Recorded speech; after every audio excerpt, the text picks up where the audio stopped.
Afternoon and good morning, everyone. Welcome back to the Blind Press YouTube channel and coffee stream episode 473. I'm gonna have to start planning that 500 episode soon. I just realized I've got like a I know. month. I've got like a month, and I have to figure something out. Oh, But it is Wednesdays with Skep, and of course, Skep Talk is with me. How are you today, my friend? oh, I'm doing just fine, thank you. Some there we go. Had to. I actually had the coffee stream on in a couple of different places, and I was Oh, getting the catch up talk. All right, yeah, there we go. I'm doing fine. We had a good show last night. we did. Loads of fun, and Blind Press was there to help stupid Americans understand the cosmopolitan world. And it's interesting. We really don't think about the fact that we think of Canada as being kind of a weird part of the United States. Americans do. Yeah. And it's not. It's a completely different country with some important, large differences from the United States. And the relative strength of the provincial governments is something Americans know almost nothing about. And you know what's weird Hmm. is that we up here know, like, we don't know everything about the American Constitution and all that stuff, right? Hmm. But we know in general, like the general Canadian person knows more about the workings of the American political system Hmm. than the Americans know about us. No doubt about that. No Um, doubt about that. and the culture too. Like, people say, oh, there's no difference between Americans and Canadians. Oh, there's a big difference. Oh yeah. There's a reason that people say that Canadians are nice. Because, like, yes, we do get pissed off and we can rabble rouse with the best of them.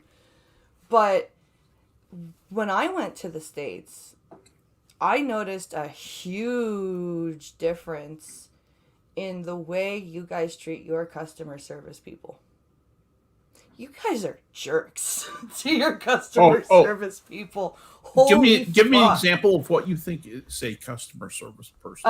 Like your fast food Okay. behind the Okay. Gotcha. counter, Gotcha. like, I Yes. went, so I was getting some dinner Hmm. at a Subway, Hmm. and this lovely girl behind the counter, we were chatting it up, and and she had, or no, I was in line behind this bitch that was being mean to her.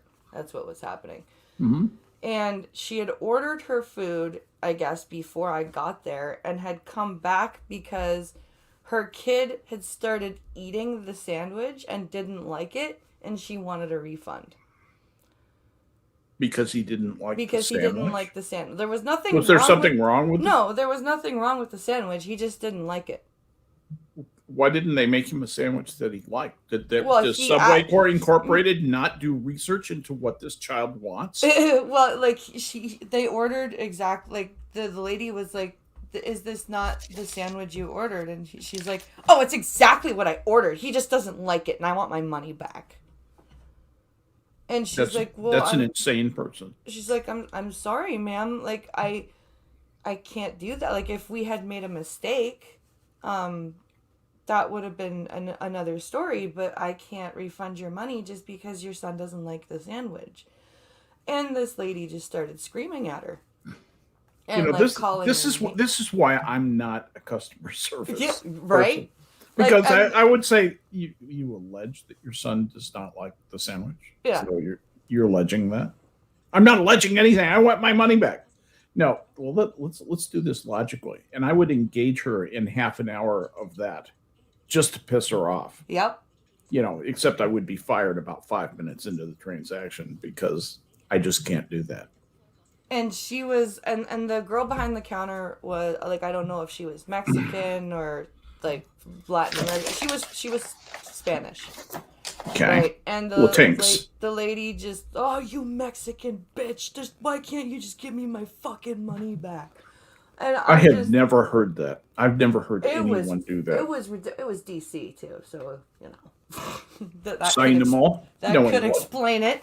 Yeah. DC is a really toxic, scary place right Yeah, now. it was like this middle-aged white lady just fucking screaming at Going off. Yeah. this poor 20-year-old, barely 20-year-old freaking chick trying to like just pay her bills, right? So like I come up right after this lady screams at her and huffs off and is just horrible to her. And you can tell she's upset. So The customer service person. Yeah. Okay. Yeah, you could tell she was upset. And Well, that's because you have momdar. well, I was only 16 at the time. Oh, okay. Oh, I didn't realize that. Okay. But So I could tell she was not like her day was fucked at this point, right? Like her whatever good day she was having was effectively destroyed by this lady. And you sense that. Yeah. Because that's the person you are. And so I come up to her and I start speaking to her. I hola, señora, ¿cómo estás? And she just lights up. Yep. She just lights up. You can feel it. It's like radiation. We just start to, I order and I like, because this was right when I was in the middle of Spanish classes and everything. So my conversational Spanish was much better. So I order in Spanish and, you know, I tell her I hope the rest of her day is okay. And like, I gave her a tip on top. Like because you got the best sandwich she will make that sandwich was amazing. Yeah, of course. But I was like, no, that slice of tomato won't do for my new best friend. Yeah, we can get a better one than that. Yeah. Yeah, that really feels good when somebody's abused someone like that, and then someone comes along just simply treating a person like a human being just feels so good after that. Yeah.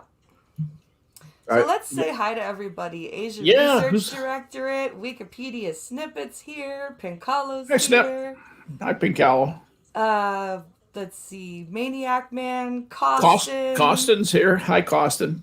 You can blame me. Everybody's here. Everybody's trickling in. Yeah, that's wonderful. Nice to have everybody aboard this morning. It's working in the private sector, you learn how evil people are. Yeah, that's true. Well, that's not wrong. That's very true. Not wrong. The people never fail to disappoint me. Is the way that I put that. Well, this is why I titled today's stream "Agent Smith Was Right." And if you watched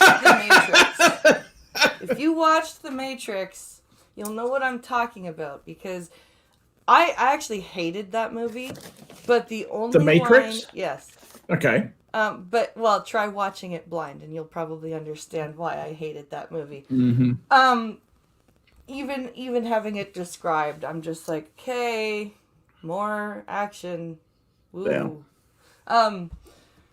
But there's a line that Agent Smith says to Morpheus and Neo near the end of the first movie. He says, "Humankind is a virus."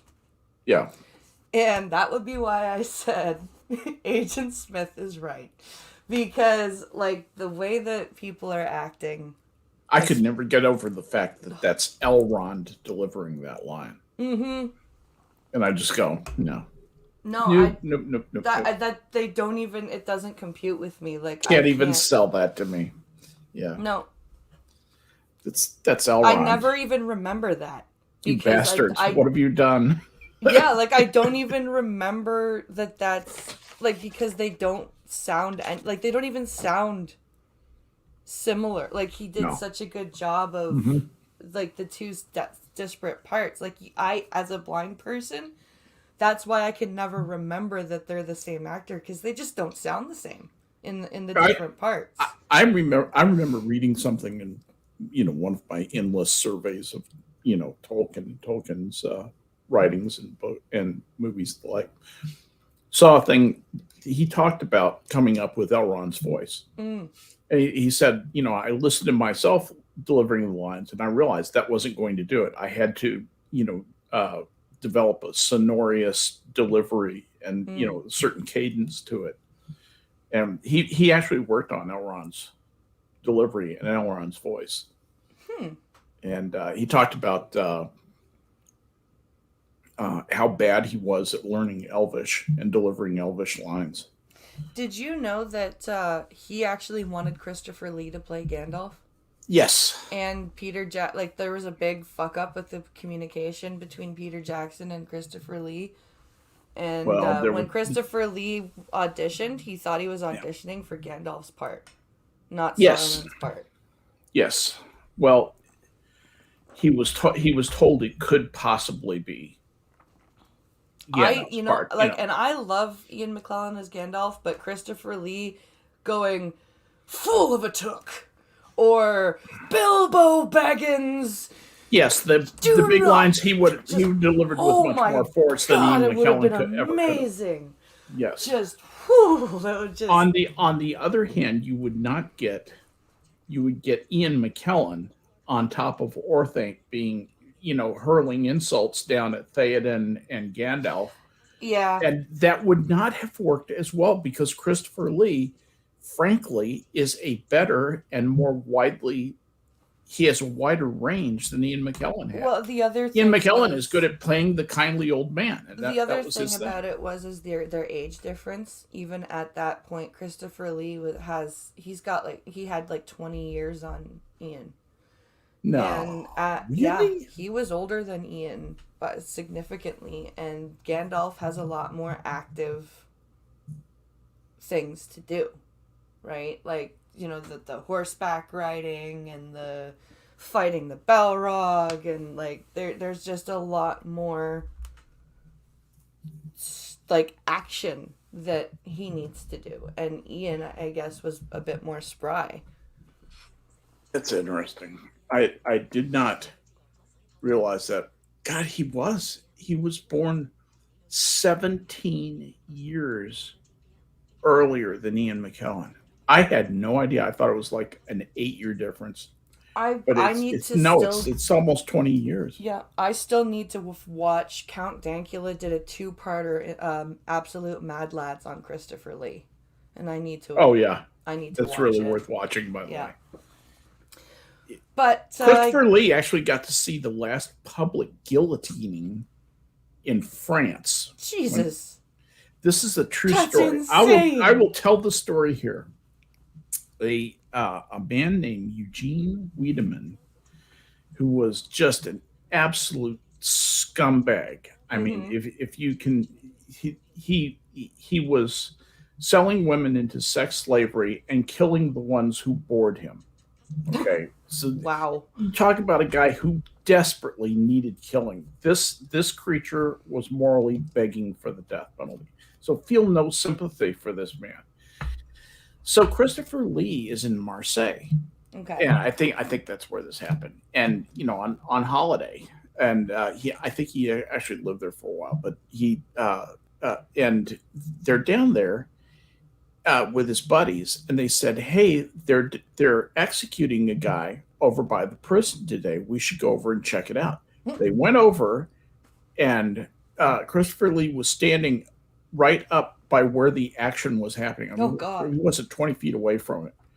And he said, "Man, when that head came off, you don't realize how much fluid there is that comes out, and it is a lot of it's cerebrospinal fluid, Yeah. so it's just watery looking, and the rest of it is just blood fountaining all over everything." And he said it was remarkable how matter of fact the executioners were about it. But he said when the guy came out and he saw the guillotine, when Wiedemann came out, saw the guillotine, his knees went right out from under him. And I bet the two. He's like, oh no, it's actually happening. yeah. I'm about to get my head cut off, and it's really going to hurt. And it at least it'll only really hurt for like half a second. Yeah, well, 30 seconds or so, but till you lose consciousness. But yeah, it's an unpleasant time.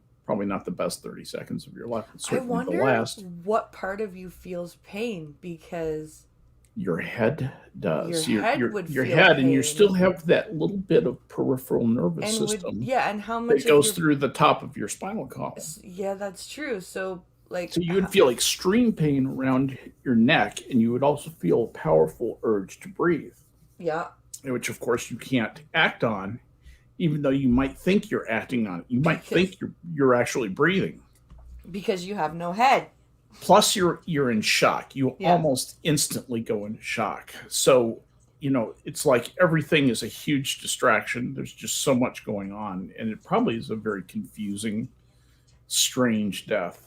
That you get a little bit of an anoxic after about 5 or 10 seconds when the blood really starts to, when the oxygen deficit really begins to Yeah. build in your cells, and then you essentially just go to sleep.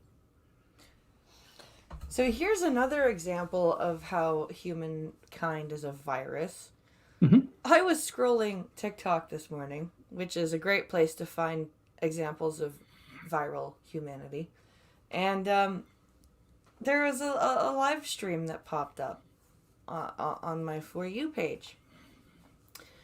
It's a lady who is, I guess, getting debating with people in her chat about why she is still Catholic after all of the allegations and proof of all the sexual abuse that happens and all the cover-ups that happen, Yeah. and all this stuff, right?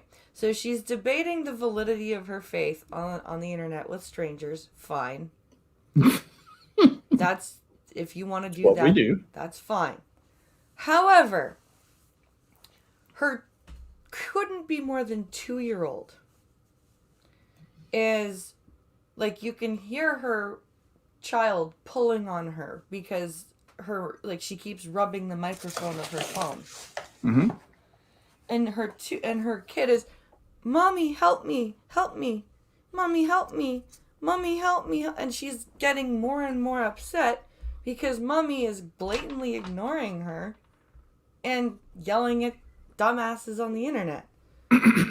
And like, she's starting to cry, like, and every minute or so the woman will turn around and be like, "Oh, what do you need now? Oh, do you want to be on this chair? No? Oh, you want to be down? Oh, you don't, you, God, what do you want? You don't want to be in a chair? You don't want to be up?" And I'm like, no, she wants her fucking mom. Mm-hmm. You fucking moron. She wants her mom. Oh my God. Like, I hate, like, yes, I do live streams when my kids are home, but if both kids are home, I do them if Pincalo's here. Yeah. Right? I've also seen you just get up and pay attention to a child who needs it every single time. You don't even think twice about it, nor should you. That's because you're a good mother. You actually love your children, and you love being a mother. And if I know that they're going to need more attention that day, I will put out a thing that goes, "Sorry, guys. No stream. I need to be with my kids." Yeah, that's exactly right. But this not everybody, is like sitting, and somebody even called her out on it in her stream, and she's like, "I am present for my kids. They're watching TV." I'm like, citing them all. I'm like, okay, well, one of your kids is right there begging for your attention, but okay. He's supposed to be watching TV. Watch TV. It's good for you. Like, it just made me so angry because it's just like, and it was obvious that this kid was very young. Like, she could barely say, "Mommy, help me." It was coming out as, "Mommy, help me." Yeah. And it was just like...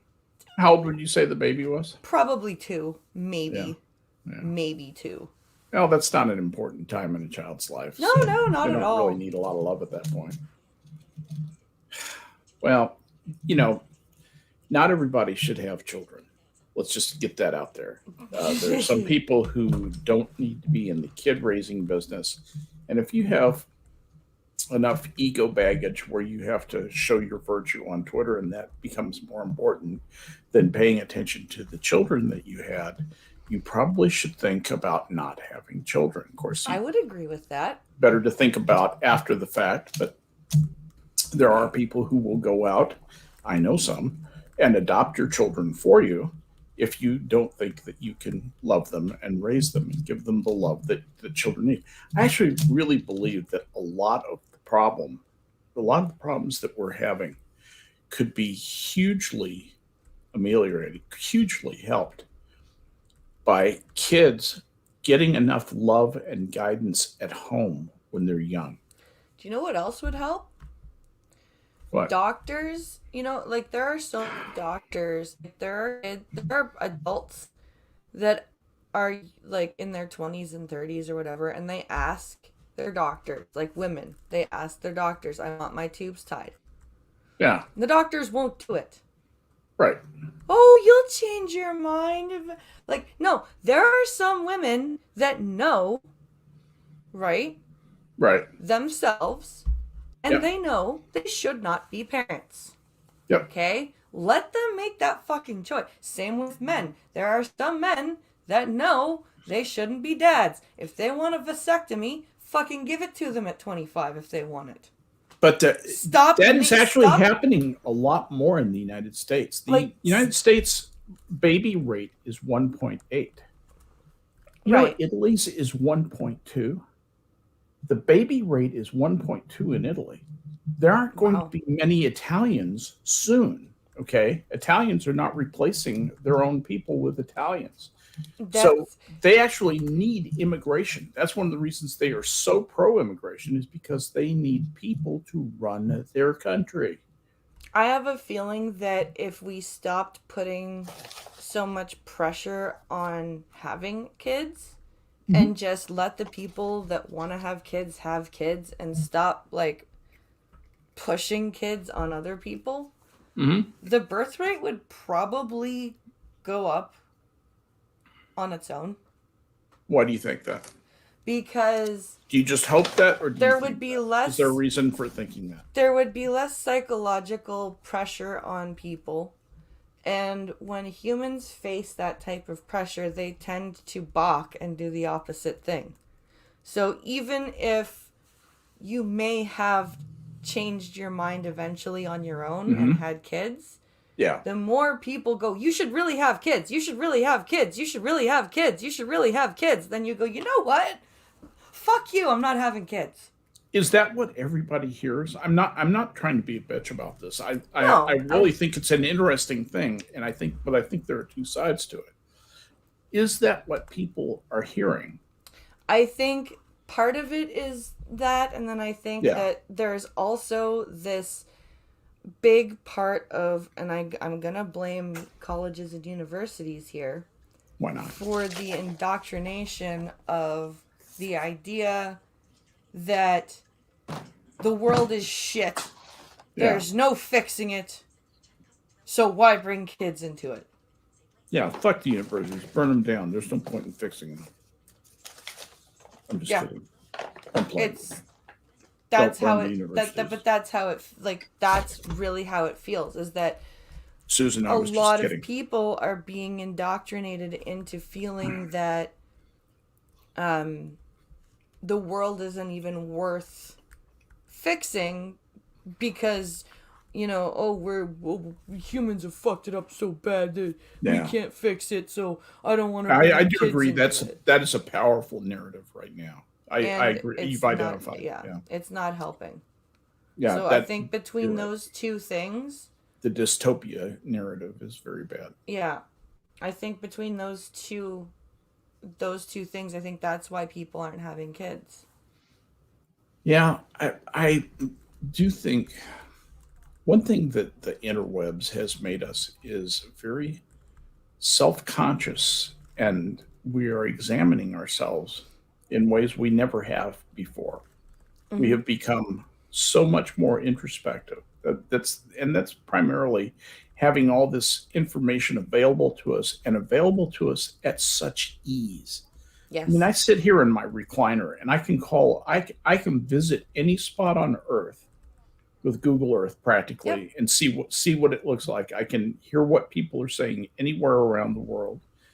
and I that's never been true before. People have never felt the world get this small this fast. Yeah. I can talk with Terry Diamantis in Australia one day and Sam over in France the next. I Yeah. can reach around the world. I can.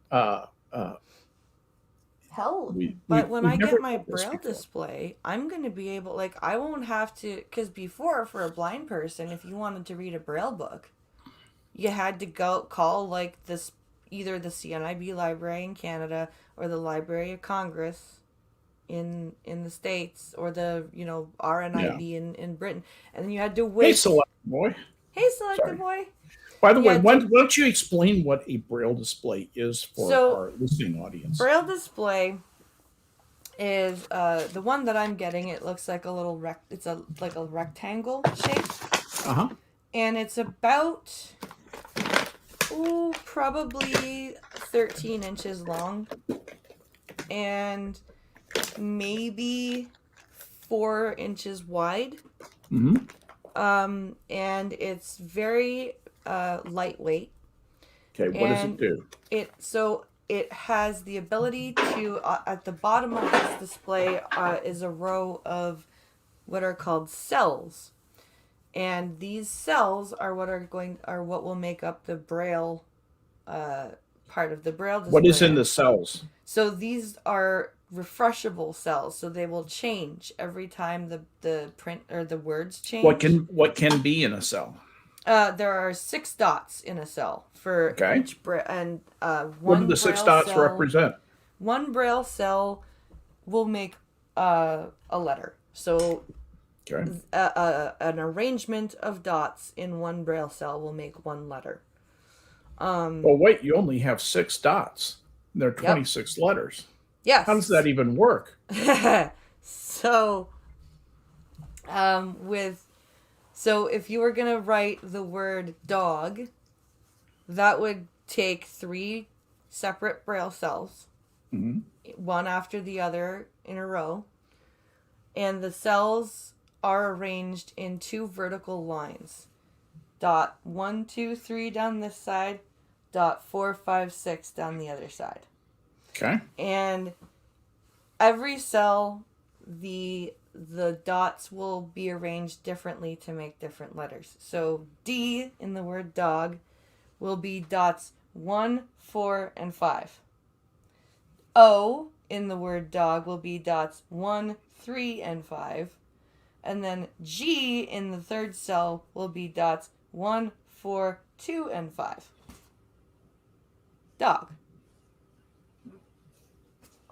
Do you?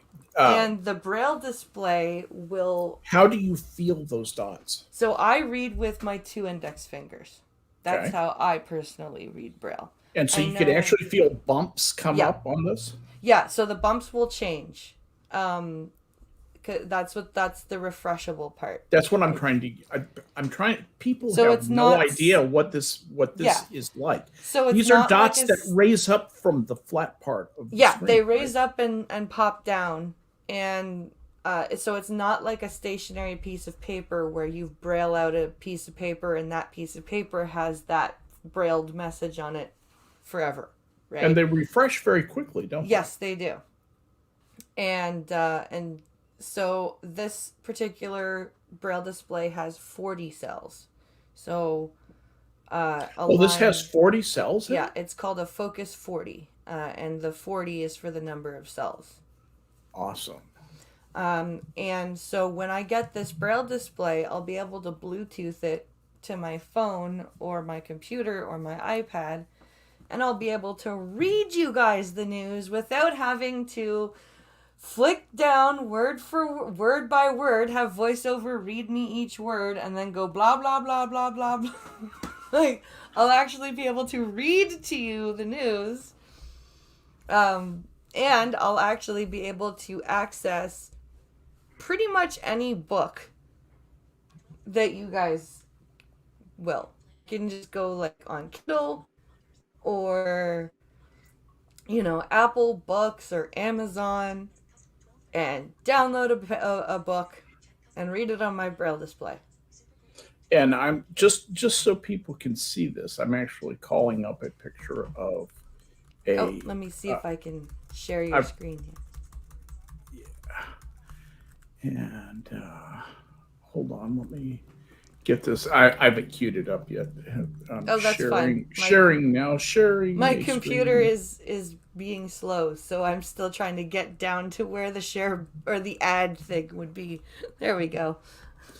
All right, you want to share my Yeah, share I the second will. skep there, the one just Yeah.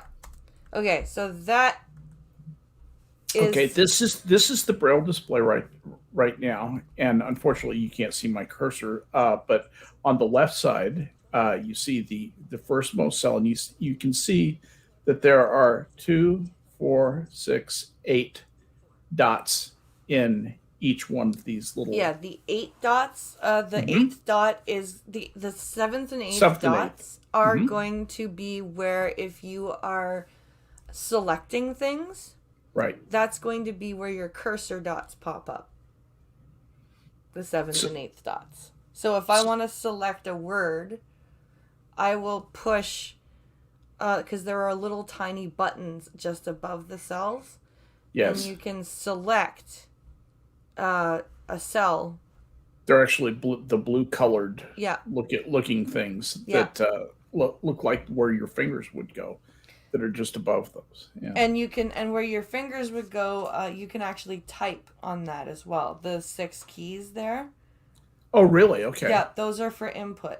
So Okay. that's how a braille typewriter looks with the one two When three she's four talking five about the six. 6 keys, she's talking about the six blue buttons Yeah, that are in the middle. There's one extra button off to the side. It's probably in like an enter key or there's something. an enter key, and there are scrolling Those buttons scrolling on things. the Yeah, ends. those are the ones that are farther down on the Yeah, right and left side. You can see those. Yeah, it's a fascinating looking device. I just uh, think we would think of the technology that is in back of that. They essentially had to put in a mechanism. They had to design a mechanism that would raise and lower dots and in an organized way, and then write software on the back end of it to respond to your inputs yep. and inputs it's receiving from anywhere else. That's amazing technology. That really is an excellent application of information technology right there. I bet you. I wonder if Louis Braille were alive. Like if he were alive today, he'd be like, "Damn, that's cool." So my you'll be light, doing my this instead of my. holding that thing up to your ear, Yes, and because we're because I'll be able to read chat. I'll be able to read like. that's what we're all accustomed to seeing you on stream is picking up this box and listening to it. Yep. And I think everybody joins me in happiness that you won't have to do that, and that this will provide some freedom for you to not have to do the intellectual jujitsu that you indulge in every time you run a stream. People don't realize, run a stream time blind. Let me know how that works out for you. Hey, Sunseal, long time no see. How you doing? Oh, So Sunseal's here. Yeah. I've got an article for us to look at. Oh boy. I'm going So to stop sharing. So I don't know if you saw Monkey in the Morning a couple of days ago, I did just not. just after that horrificness in Waukesha. Some dumb bitch Democrat from Illinois Yes. Lemansky is her basically name. said Yes. that Wisconsin had put out bad energy. Bad karma. Yeah. Yeah. And it comes Well, back at you fast. karma happens to be a bitch for her Yeah. because She got Illinois canned. Democrat loses job over Wisconsin parade karma comment. Yeah. Gee, who didn't see that coming? She was a part timer with the DuPage County Democratic machine. I wanted to see if she was in the machine, and She she was a was. social She media was. manager. She was deep in the machine, and they canned her ass. Because this says former social media manager for Democratic Party in So, DuPage County. That's who yep, she was. yep, And she thought it was a good idea to say that shit. yep. A Democrat in Illinois is out of a job after likening the Christmas parade tragedy in Waukesha to the acquittal of Kyle Rittenhouse. If you can just scroll up just a few lines so we can see Karen's Oh, entire picture. yeah. Can you just go up just a little bit, just a few lines? Now you got to go down a few lines. Is that any? It's not. No, it's not going to let you do that. Oh. Okay, it's got to cut her picture in half, no matter what. But I wish people could see the whole picture of her, because she is just. There are people who just look like they're annoying as hell, Right. and this is that person. This is the poster child for that. In the same way that Stacey Abrams makes me think of people who believe they are owed everything. Yeah. I'm just, no.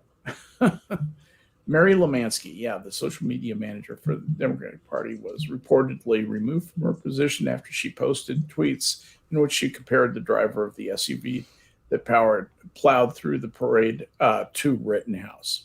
So Because, purposely running people over with a car and right.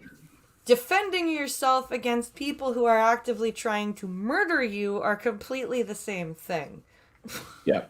Now they announced her departure through the voice of the DuPage. I think he's the party chairman for DuPage County. Okay. And he is a gay black man, so he should gay black non-binary. I think actually, and so gotta check all those boxes. Should be insulated from any female blowback, over the Karen getting canned. But that's kind of a hateful thing to say, that I'm glad the white people are dead. Ha ha! See how virtuous I am. That's just an evil position for her to take, and I can only hope that it was thoughtless on her part and not carefully calculated too. Pincalo it's really funny because Pincalo seems to have Forbes autoplay a lot when he's listening to stuff, and it keeps autoplaying to Ted Cruz ripping apart different people. and there's one that he was listening to this morning where it was one of Joe Biden's nominees. I'm not sure what his name was, but Ted Cruz was like, showing him his retweets and stuff. And, you retweeted this guy who said that our previous administration was white supremacist. Do you agree with labeling your political opponents automatically as white supremacists just because you don't agree with what they say? It was just like, isn't that a fair question? It's a very fair question. The quality of the caliber of public discourse, of political discourse in all of our countries has gone down to the tubes. Now it's just people who really do legitimately hate people on the other side, and it is just raw hatred. That's all they're capable of feeling inside themselves, I believe. I believe so as well. Like I was talking to some friends last week, and we were talking about how Joe Biden. Like I told them about the quote, like the old computer said, when you're on the train, and they call for a portal bridge, it's time for a new plan. And what? And they're like, what? And they're like, oh, well, we can't really laugh too much because then we'll get Trump again. And, we don't want that Nazi back. And I'm like, well, Joe's actually closer to the Nazis than Trump was. And they're like, well, he's socialist. He's socialist. And I'm like, you know the Nazis were National Socialists, right? And they're like, oh, Right. you're twisting it. And I'm No, like, actually, you're not. the party was literally called the National Socialist Party of Germany. what What they're are you objecting to, what they're talking objecting about? to was that the political basis of the Nazi Party in Germany was not Bolshevik, and Right. that's all they can think of when it comes to socialism. But Yeah. the fatal and horrifying uh, marriage that happens between government and industry in a socialist environment, that the Yes. uh, you know fattening and bloating of the government at the expense of real economic opportunity and loss of competitive position is so staggering that even the purest, most uh, best intentioned form of socialism the world has ever seen, which was not the Soviet Union, but is communist China, has made the exception. Yeah, we need capitalism. Yeah. Yeah, we need that. Like, and I wanted to ask them, tell me, what disabled person have you met that was successful in a communist country? Because Right. we were all blind in this discussion, and I was like, do you think any of us would have a chance in a communist society? Mm-hmm. Like, I Where mean, are like, all the blind high achievers I know that our in employment, Russia and communism like, and communist China? I know that our employment rate sucks right now as it is, but like, do you think in communist Russia or China I could start up a YouTube channel Yeah. and like make merch and like try to go into business for myself? Do you think Pincalo would be able to go into business for himself? Yeah. No. Do you think you could afford a Braille reader in communist China? Nope. That Braille reader, it would either have to be given to you by the government or you'd pay 5 times as much for it, and it would be black market. Yep. Oh, Pincalo is referencing the Ted Cruz thing I just talked about. He said that wasn't even the best question. The best question was, you criticized the Trump administration and the kids in cages, but haven't said a thing about the Joe Biden kids in cages that are full, that are more full. That's true. Yeah. So we have Go ahead. another ridiculous story. What's that? We were talking about the teachers union last night in Ontario. Mm-hmm. Well, a London teacher has been removed because they said a racial slur in class. And what racial slur was this? I'm gonna guess it was the N-word because the context was this is. She was reciting song lyrics. Yep. A school board in southwestern Ontario says it's investigating a report that a teacher allegedly used a racial slur while reciting song lyrics during a grade 12. Yes. That's senior in high school English class. Yes. In a statement, the Thames Valley District School Board says the incident was reported by a student to Saunders Secondary School Administration last week, and the teacher was removed from teaching duties until the investigation is completed. So, grade 12, 17 and 18-year-olds. Right.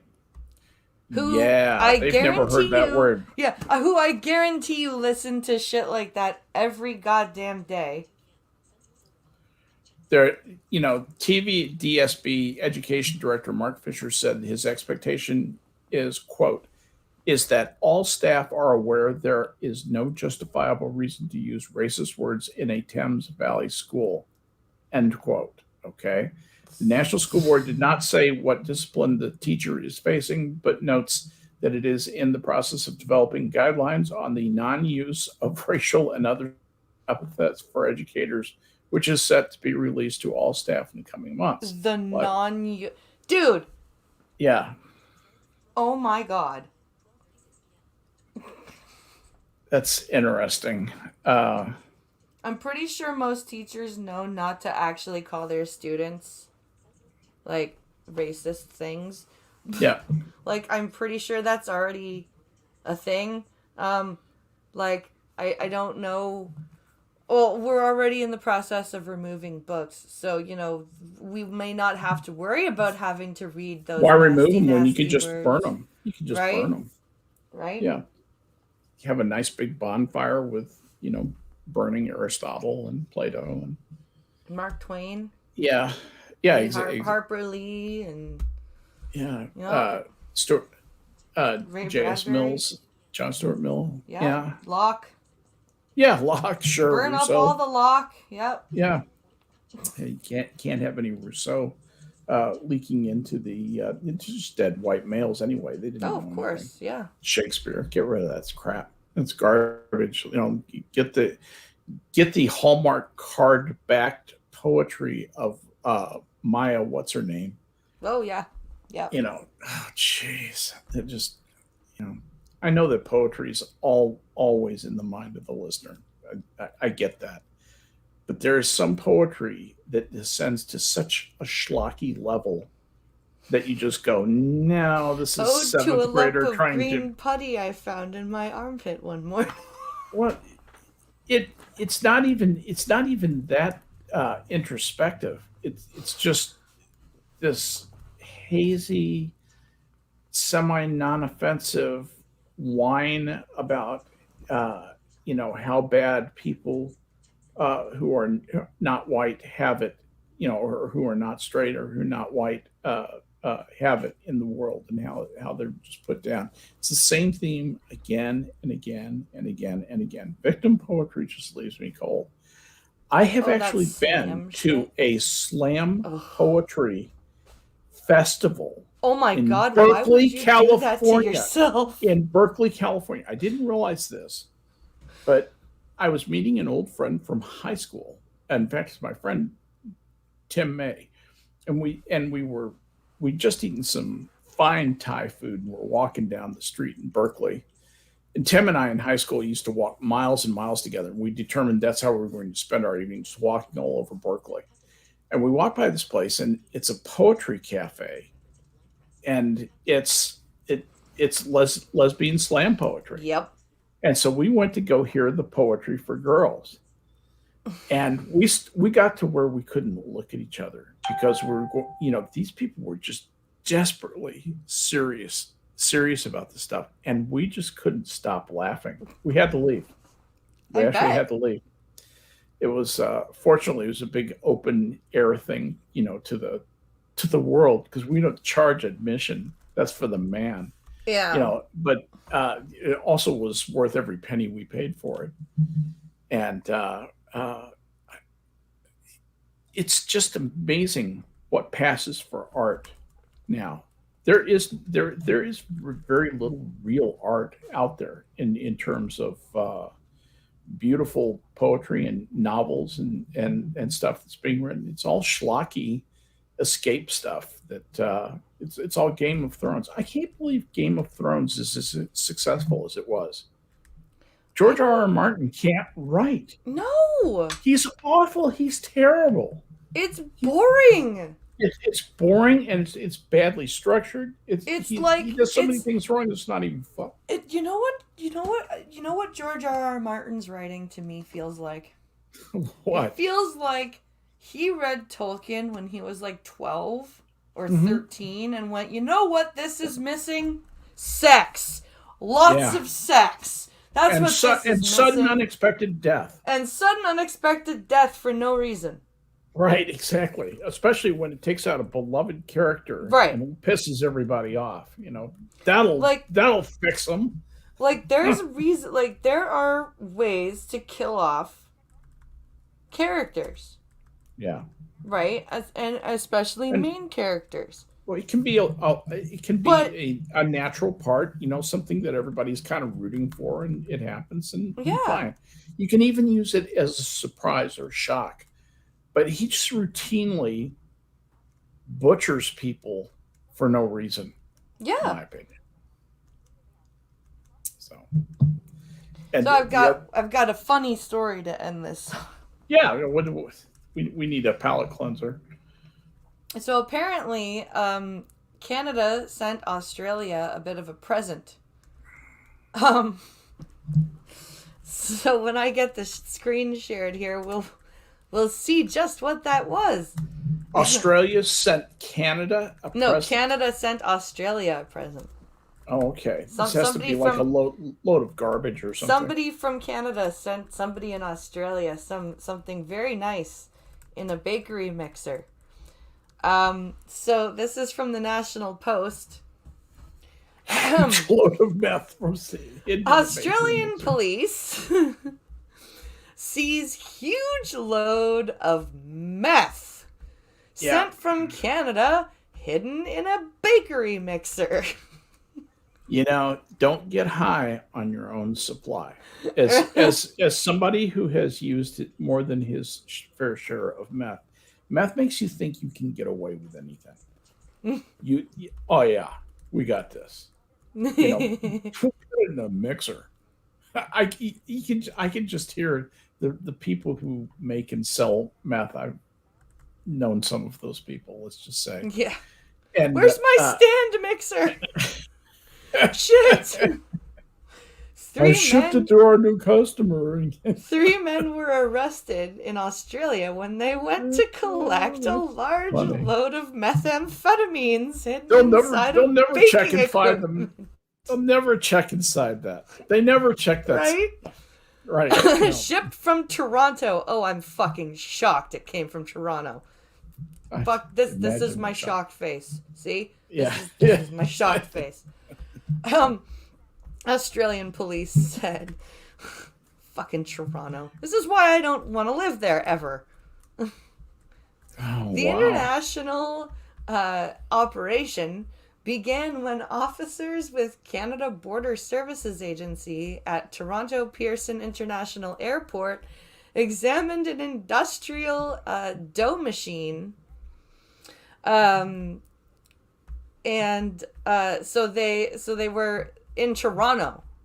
They intercepted this, and they examined the dough mixing machine that was being shipped to Melbourne.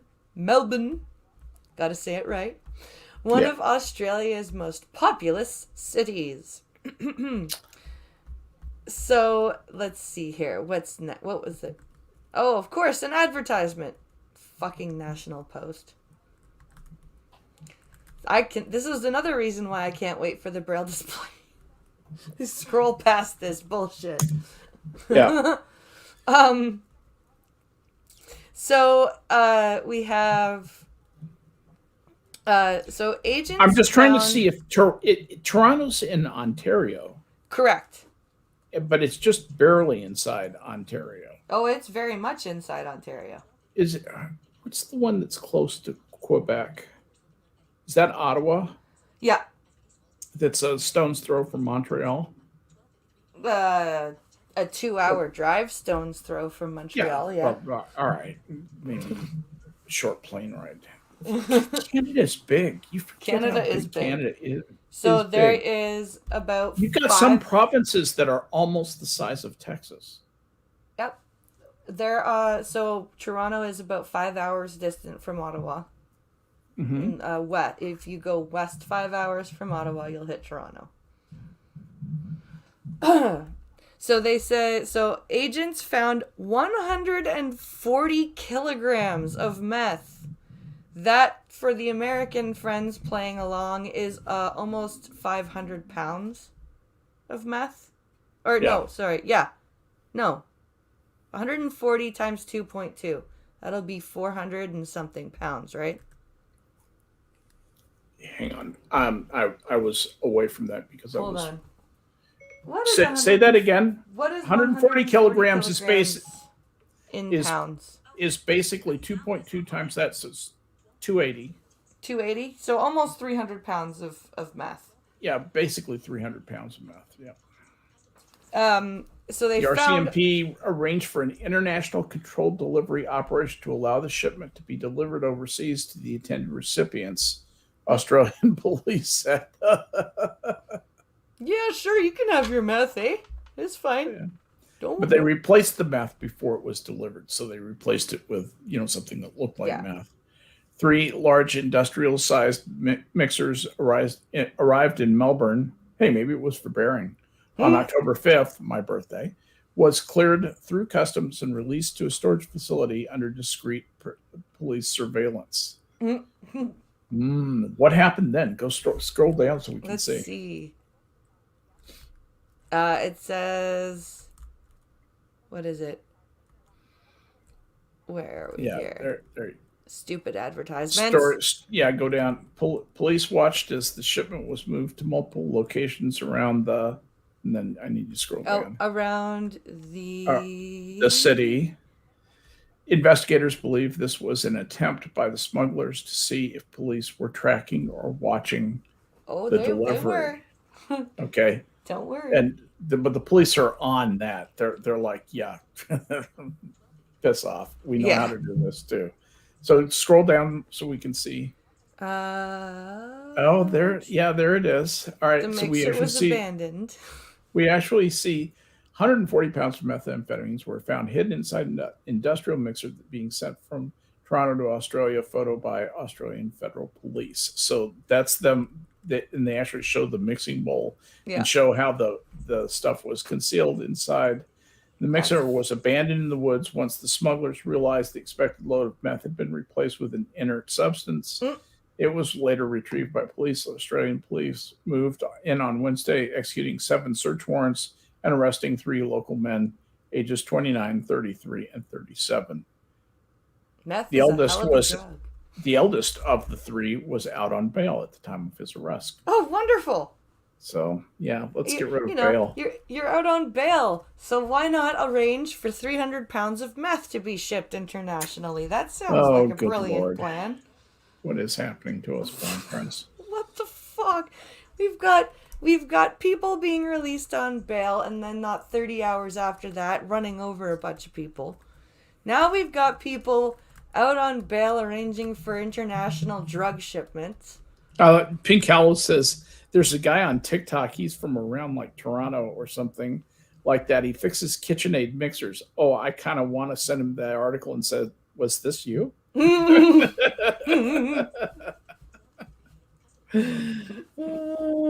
That's funny. That's too funny.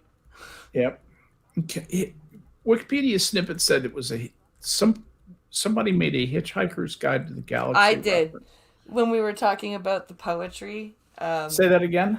I made it when we were talking about the poetry, and I was like, ode to a lump of green putty I found in my armpit one morning. Vogon poetry. I didn't even think about that.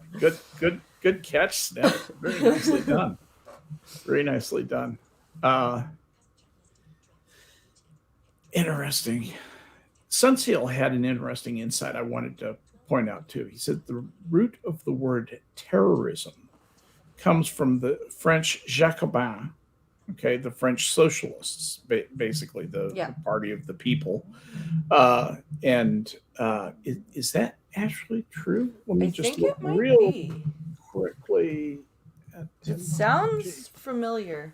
It comes from in late 18th century, okay, in reference to the rule of the Jacobin faction during the period of the French Revolution, known as the Terror, from French terrorisme, from Latin terror, terror. Okay, and so it actually comes from the Latin root terror, which is what you would expect. Yeah. But ism got tacked on in the late 1700s in France by the Jacobins, who referred to the revolution as the terror. They just called it the terror. And, was a bad time. We're kind of having that now. We don't cut people's heads off anymore, but we're trying to slice them off from society. Yes. The interesting thing is not everybody agrees. No. So they find themselves welcome in one camp and unwelcome in another. You know, Kyle Rittenhouse would be very welcome in the conservative side of American politics, but is anathema. He's a pariah to liberal folk. Now, what's going to be worrisome is... He's going to college, by the way. What's going to be worrisome is that eventually, the camp that has been isolated is going to get big enough that there will be pushback. And then I worry about what happens when that camp gets their power, because how far of a swing right are we going to see after this is done? It scares me to death. That absolutely, when the right swings, it can be just as devastating as the left Exactly. swinging too far. And ultimately, and this is why I'm a libertarian, yet another reason, liberty is what suffers at their hands. Yep. That's what we lose. That's the very real loss of humankind, and is the ability to make decisions for ourselves and to seek our own happiness. I don't know. It's kind of a tricky thing, but we live in the greatest country, the greatest part of the world, basically, in the history of the world. It's the best time to live here. There simply has never been so much convenience, security, health, and safety in one place. And it's good that we want to make it better. Yes. But it hurts my heart that we can't do it that we seem to need this level of conflict and hatred between people who don't agree with one another politically. But anyway, it's we're not going to fix it all here, but we gave it a try today. We did, and we had fun doing it too. Yes, and I hope you guys also had fun. Yeah. Be sure to join us on Saturday for the Star Trek stream, and we're gonna have some fun with this one, cause Hammer came up with a really cool idea after the stream about let's pause it and think about the regions that haven't been explored in Star Trek yet. What's beyond the Delta Quadrant? And what species might there be there? So we get to make up our own species this Saturday. It'll be fun. Or what even is a quadrant? What even is a What when is they a say a quadrant, they're just saying this volume of space that we think is contiguous, but as it turns out in Star Trek lore, it's not. We'll talk about that too on Saturday. Yeah, so it'll be an interesting show. And of course, that's a great idea, by the way. Oh, it was. I was so excited when he gave me that idea. I was like, "Oh, that's amazing!" That's a great idea. That's gonna be some fun. So yeah, I hope Functional is there. Me too. I think you'll have fun with this one. Yeah, so will I be. And so we're going to have that, and be sure to come back on Friday for the coffee stream. I'm thinking of moving the Beat the Blind Girl streams back to the evenings, because my views are just like I've been doing it in the afternoon for a few weeks now, and the views are just not as good as they were at night. So I think Beat the Blind Girl will be back on Thursday night tomorrow night. And also, Pincalo and I, Pincalo switched the merch from Teespring to Stream Elements, because the quality from Teespring has just gone down shockingly. And we're not quite sure what's going on with Streamlabs with the OBS stuff. So we are using blindpress.net for the tipping page, because I paid for the domain name for the year. So tipping page is still blindpress.net. But if you guys would like to get some merch, there's mugs, t-shirts, mouse pads, stickers, and hoodies. I'll put the link in chat right now. Starting Friday and going till the 29th. Stream Elements is doing free shipping on orders over $50. So, hurry up and buy her stuff. Get on there and hit that link, please.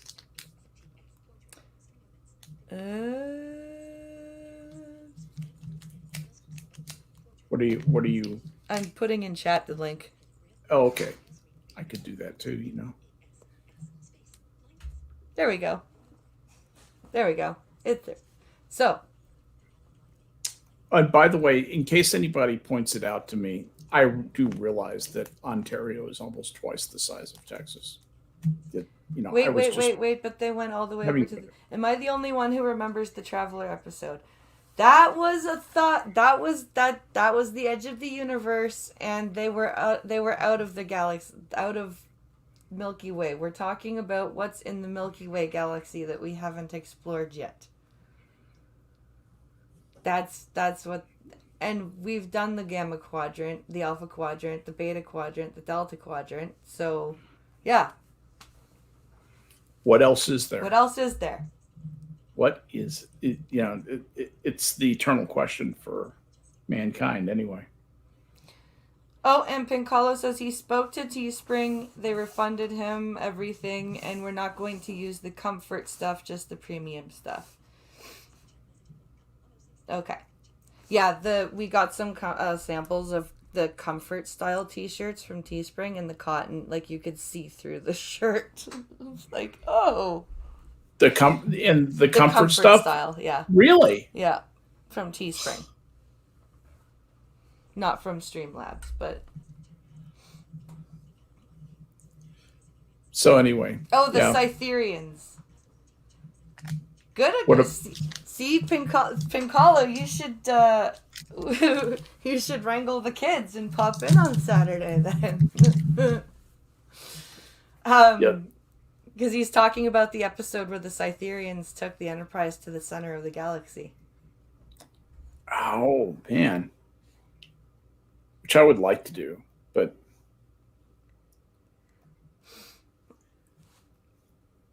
Yeah, didn't they live there? Yeah, they did, and they took... And they don't travel. They bring species to them for cultural exchanges. So that's why they, like... took over Barclay pretty much, and yeah, we don't get out much. Super duper smart, right? Yeah. Oh, that's right. Yeah, they encountered an alien probe while attempting to repair the Argus array. Yeah, that's right. It's all making sense to me now.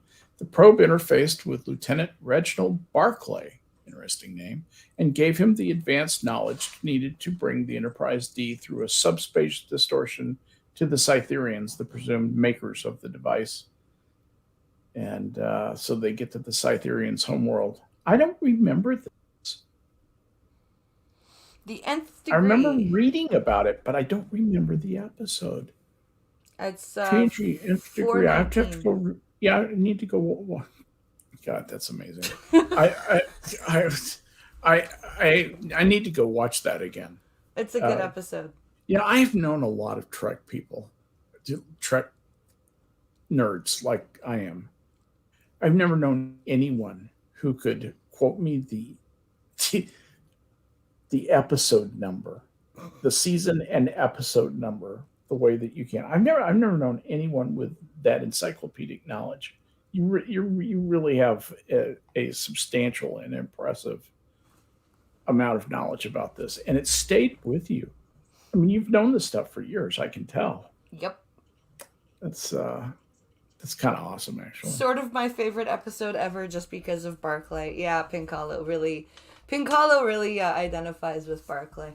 I wonder why. It's interesting. He probably just always wanted to go to the center of the Milky Way. The center of the universe. Very good. All right, my friends. Well, thank you for watching. I hope you guys have a great rest of your Wednesday. I thank you, too. And I always thank Skep for joining me. It's great fun. It's a pleasure to be on. Thanks for having me on, my dear friend. All right. You guys have an awesome day. We'll catch you later. Bye, Bye, guys. everybody.